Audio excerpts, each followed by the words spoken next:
हम महालक्ष्मी मिश्रा सब मिथिलावासी के स्वागत करे छी और आइ हम मधुश्रावणी के 8म दिन के कथा सुनाब, जैमे कि गौरी विवाह के बड़ बरियाती के कथा छै, उनके बारे में छै। तो वह कथा हम सुनाब। आइ एकेटा कथा छै, तो सब पबनैतिन पूजे वाली के आ सुने वाली के सबके बहुत सारा शुभकामनाएं। और आइ हम पहिने बेनी सुना दै छी 5ओटा, ओकर बाद फेर हम कथा सुनाब।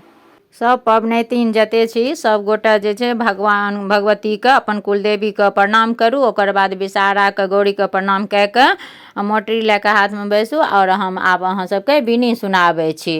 तो पहिल बिनी सुनू। जहिया सो भेल मन मनारे, बिसर खसली सोम भंडारे, कानत गोरा फोड़त डार, हे दाय बिसर राखू नाय, आबि तुलायल 5 बहिन सकल शरीर घायम गेल, बीनी हे विश्वकर्मा देलन, दीप दोतल के देख देलन, शामिल बायल हरे परेखी, बेनी गुण यति कह बिसेखी, आंतर आंतर लागल मोती, मुक्ता गाछ पाट के थोपी, चारी कंचन चारी सामिक बनना, से देखी माय हे आदित्य भूलना, से देखी माय हे मालिन भूलना, डांटी लागी गरुड़ के बाला, सोने बान्हो बान्ह करोड़ा, रूपे बान्हो गजमोती माला, जे ई बीनी तीन बीने साड़ी, गहा गुही लपटा दे नारी, अनहरा पावे नयन संयुक्ता, कोडिया पावे निर्मल काया, बाझी नारी पावे पुता, जे ई बीनी सुने चित्ता, अंधन लक्ष्मी बाढ़े बीज, जे ई बीनी सुने मन चित, तकरा वंश ने हो 20 दोष, तकर पुरुष चले लक्ष्य कोष, जे अहि बीनिक लागल बसात, 20 दोष नहीं आवे पास।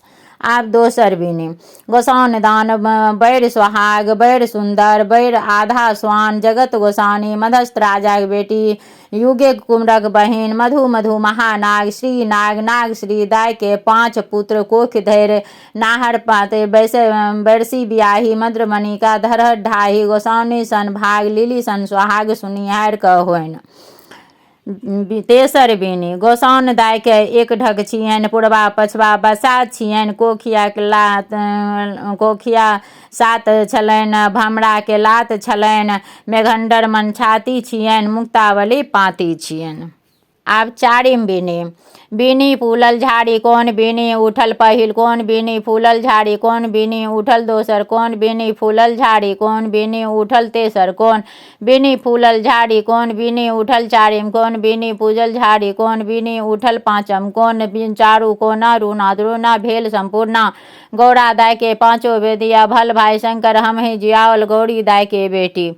पांचम बीनी। दीप दीपहारा, जाथू घारा, मोती मानिक भरत धारा, नाग बाढ़त नागिन बाढ़त, 5 बहिन विषहारा बाढ़त, बाल बसंते भैया बाढ़त, डाढ़ी मोढ़ी मौसी बाढ़त, आसावरी पीसी बाढ़त, बांस की राज नाग बाढ़त, बांस की निमाय बाढ़त, खोना मोना मामी मामा बाढ़त, राही शब्द ले सूती, कासा शब्द ले उठी, होइत प्रात सोना कटोरा में दूध भात खाए, साँझ सूती प्रात उठी, पटोर पहिरी कचोड़ ओढ़ी, ब्राह्मणक देल को दार, विष्णु के छाटल बाट, भाग भाग रे कीड़ा मकोड़ा, आही बाटे औता ईश्वर महादेव, बनल गरुड़ के ठाट, आस्तिक आस्तिक गरुड़ गरुड़। प्रणाम करू। आब जे छै से 8म दिन के कथा कहै छी। गौरी के गौरी के बात जे महादेव मानलखिन, कहलखिन जे नहीं पहिने हमरा माता पिता लग अहाँ कोनो पैघ के भेजियौन, हुनका प्रस्ताव लए कऽ। तऽ महादेव ठीक ओहिना केलखिन। तऽ महादेव काशी में सप्तऋषि के बजौलखिन, ओ लोकनि तुरंत आबि गेला। वशिष्ठक संग हुनक स्त्री अरुंधतनी सेहो एली। महादेव सबके विवाहक कथा के ले हिमालय के ओतय पठौलनि।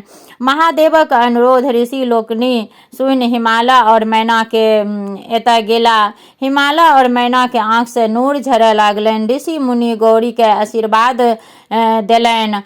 अरुंधति मैना के महादेवक महिमा गुणगान सेहो सुनाओल। कथा स्थिर भेला पर विवाहक दिन ताकल गेल।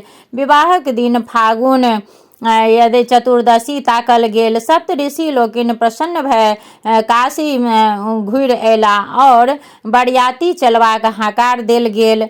महादेव कैलाश अयला। देवता लोकनि के निमंत्रण आ हकार देबाक भार नारद मुनि के दऽ देलखिन। मुनि के दऽ देलनि। महादेव गण सब बरियाती के तैयारी करे लागल। बर के सजाबऽ जाय लागल। हुनका गहना की देल जतनि, जैसँ हिनक गहना छलनि तकरे सजाओल गेलनि। माथ पर चंद्रमा के मुकुट, शरीर में साँपक गहना, जटा के झाड़ि कऽ नीक जकाँ बान्हि देल गेलनि, नवका बाघम्बर ओढ़ाओल गेलनि। किंतु एतबे श्रृंगार सँ महादेव परम सुंदर लागऽ लगलाह। तीनों लोक में सब एतेक सुंदर लागऽ लागलनि। सब देवतागण बहुत खुश भए गेलखिन। चारिम दिन महादेवक बरियाती हिमालय के ओतय पहुँचल। हिमालय अपन कुटुम्ब सबके बरियाती लोकनि के सत्कार में लागि गेला। मैनाके बड़ मोन लागल छलनि जे जाहि बरक लेल गौरी एतेक कष्ट सहलनि, एतेक तपस्या केने छै, से बड़ केहन छथि। ओ नारद मुनि के संग ले द्वार पर बड़ देखबाक लेल गेली। सबसँ पहिने गंधर्व राज एला। हुनकर सुंदरता देख मैना के भेलनि जे यह बड़ छथि। ओ प्रसन्न भेली। नारद कहलथिन जे नहीं, ई तऽ देवता गवैया थिका। तकर बाद धर्मराज एला। मैना के भेलनि जे ई बड़ छथि। मुदा नारद फेर कहलथिन जे ई तऽ धर्मराज छथि। महादेव तऽ हिनका लोकनि सँ कतेक सुंदर छथि। अहिना क्रम सँ सुंदर देवता लोकनि आबैत गेला आ मैना सबके पहिने बड़े बुझैत नारद सबक परिचय हुनका दैत गेलनि। मैना गौरी के भाग्य पर गर्व करे लागली कि महादेव ई बात बुझि गेला।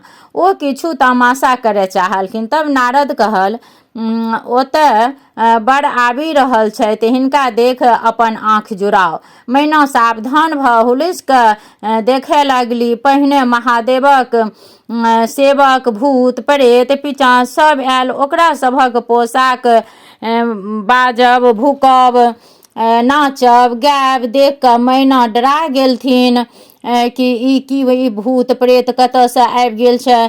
धक धक करे लागलनि हुनका। एहने नहीं बड़ होते।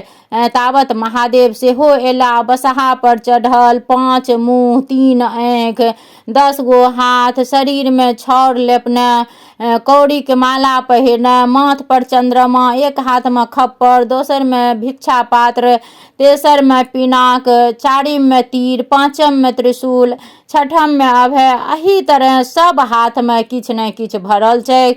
हाथी के चाम पहिरने, ऊपर से बाघम्बर ओढ़ने, सौंसे शरीर सांप लटकल, आँख मुनने आ थर थर कांपैत जे छै मनाइन ओतऽ से निकलि गेलथिन। नारद कहलथिन जे यह बड़ थिक, ई महादेव थिका। ई देखैत मैना बेहोश भऽ गेली। मैना के उठेलनि जे जिद छोड़ू, की केलहुँ, एहन बड़क संग कोना रहते। हम गौरी के विवाह नहीं करब एहन बरसँ। ई तऽ बताह लागै छथि, ई साँप अथी सबके साथ में ई खप्पर पहिरने छथि। एहन बड़का अहाँ केना चुनि कऽ आनलहुँ।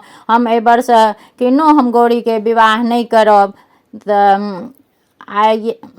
तऽ उनका फेर सब उठेलखिन कि अहाँ अपन जिद छोड़ू, ई महादेव थिका, ई त्रिभुवननाथ थिका।